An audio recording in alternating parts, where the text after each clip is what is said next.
What a Wild Spirit Brings by Lil, Chapter 56.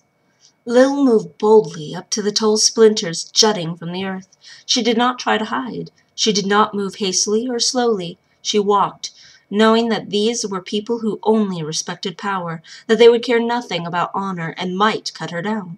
But being people who respected power, her audacity might just cause them to be impressed and talk to her. She hoped. As they entered the shadows of the wailing tongues, Lil realized this must be what a flea felt like on a human's head, underneath the hair, walking upon the skull between the roots of the gigantic hairs. She felt so small, and the mountains grew up around her like enormous tree trunks. The Mitchin could be hiding anywhere amongst them, but she still moved forward, head high, alert, but seemingly unalarmed. She hadn't come far in before a man walked out from behind one of the pillars of earth. He had black cloth wrapped tightly around him, only his muscular arms protruding from the ebony cloth, even over his face, except his eyes, which were thin slits slanted and black. Lil had never seen anyone with such eyes. He, too, appeared unalarmed, yet stepped like a cat ready to spring. Lil stopped a little short of him, and he stopped as well. He was eyeing her up and down, garbed only as an Entha sandwich, a Haldani at her heels.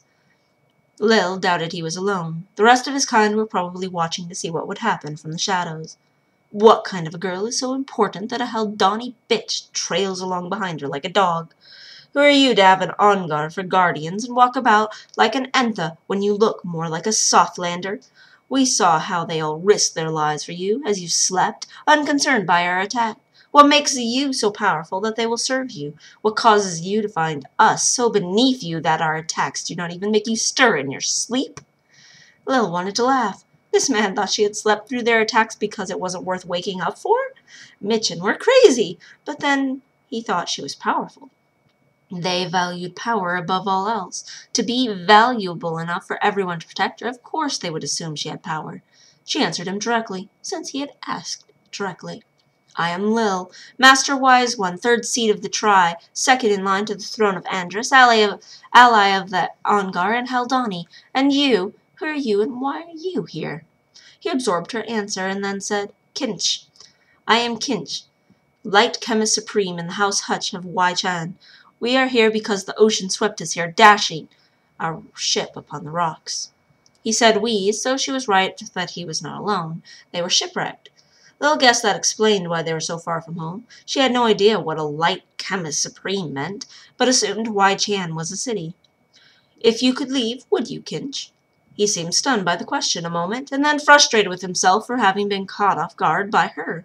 He finally nodded, slowly.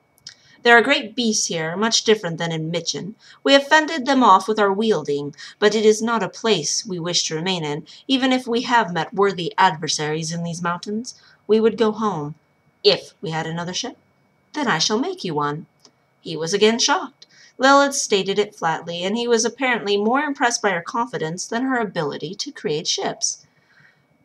Why would you assist us? And with that? With what?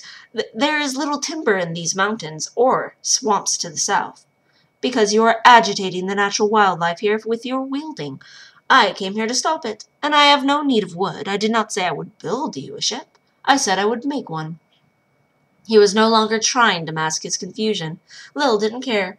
If all this build-up was really for something so anticlimactic, she would gladly embrace it. At least they were not forming a new Shalom. She had no desire for a battle. Let her have them safely on their way home in a boat before he figured out that he could have killed them. Lead me to your camp. Is it near the water, Kinch? Yes, Lil. Good. She followed him for some time, Gimph saying nothing. She had no idea if he was trustworthy. She had no assurance that he was actually leading her and Gimph to the camp. She followed, though, acting like she had all the time in the world, like nothing he could lead her to would truly be anything unexpected or that she could not handle. Her tiredness was starting to wear on her, and after what felt like hours of wandering around, it took all her willpower just to keep from dragging her feet. He never looked back and never slowed. She could hear Gimph breathing heavily behind her, and the uneven steps of her friend as she shuffled along. Gimph needed sleep. Lil needed sleep. He kept walking. Finally he turned and crossed his arms, feet planted squarely. Lil hoped her relief didn't show on her face. Others, garbed the same as Kinch, started to reveal themselves from behind the edges of the tongues. Lil realized they were surrounding Gimph and herself. She frowned. "You do not want me to give you a ship so that you may return home?" Kinch barked a mirthless laugh and stated, "You slept soundly, yet are this easily tired? Your Haldani dog is falling asleep where she stands to spite herself from guarding you. You claim you can make a ship for us to sail away on, but that is a very lofty statement for anyone. But for you, a little girl with too many titles and too little sense to follow an enemy blindly?" Lil's frown deepened. He seemed undisturbed by her displeasure. She felt Gimph's back press against her own, an arm coming around her waist. The Haldani was ready to catch her when she fled to the wilder. Lil could hear the ground suddenly rumbling, the tongues seeming to tremble even to the tips of their jagged summits. Lil didn't have to look to know the runes were alight, floating above them. Gimph was using the gift. The air around them started swirling, and the men all stepped their right legs back, held their palms together, out with their fingers out, and started creating beams of light in front of them. Fire erupted around them, and Lil felt Gimph squeeze her tighter. She realized that she was gaping at all the build-up for a horrible battle, and shook herself, remembering Gimph needed her, and could only control the elements. That would not stop more than a dozen light-wielders from blowing them up. She had visions of lights in the sky spurring her to the wilder and forcing her to swallow the panic and awe. Once in the wilder, the first thing she made was a ring of fire around where Gimph and she should be.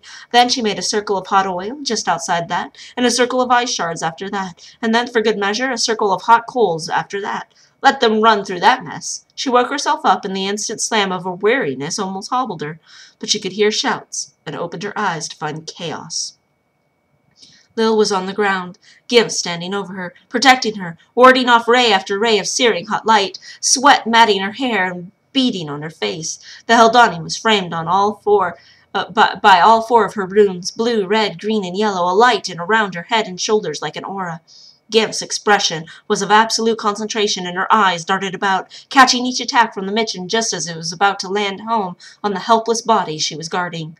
Lil looked around to see that all of the men had leapt up and grasped the tongues, holding tightly up out of the mess she had made on the ground. Gimph was catching air as quickly as her arms could move, but she was weak from exhaustion, and Lil realized the woman might die if she didn't do something. She fled back to the wilder, trying to think. If she caged the men, then they could just use the light to escape. If she tried to put fire or ice on the tongues, the men would probably just move to others. If she tried to put up a shield to protect Gimph and her, they would just beat at it until they got inside to the women. What would make these power-hungry bastards stop shooting at Gimph? Lil was looking around wildly, searching the black peaks for an answer, and then finally screamed up at the purple sky, forming as she did, then leaping back into the court. She braced herself for the stun of her aching, worn-out body, but still it left her breathless for a moment.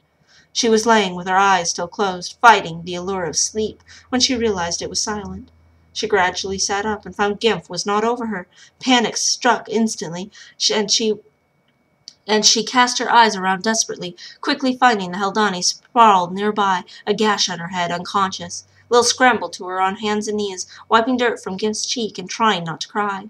She realized the Mitchin would still be around, but again at the same instant noticed again the silence.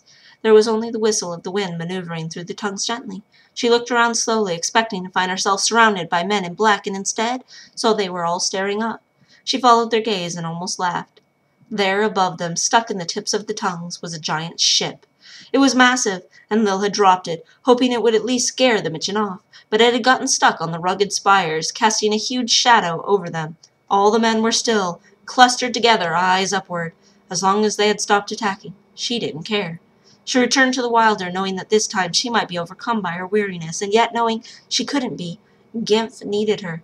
Gimph had almost died to protect her. She had to return the favor. She made a pail of water and a bucket, the pail filled with hot and the bucket with cool, and then clean rags and a blanket and a cart filled with pillows. She made some balm and bandages.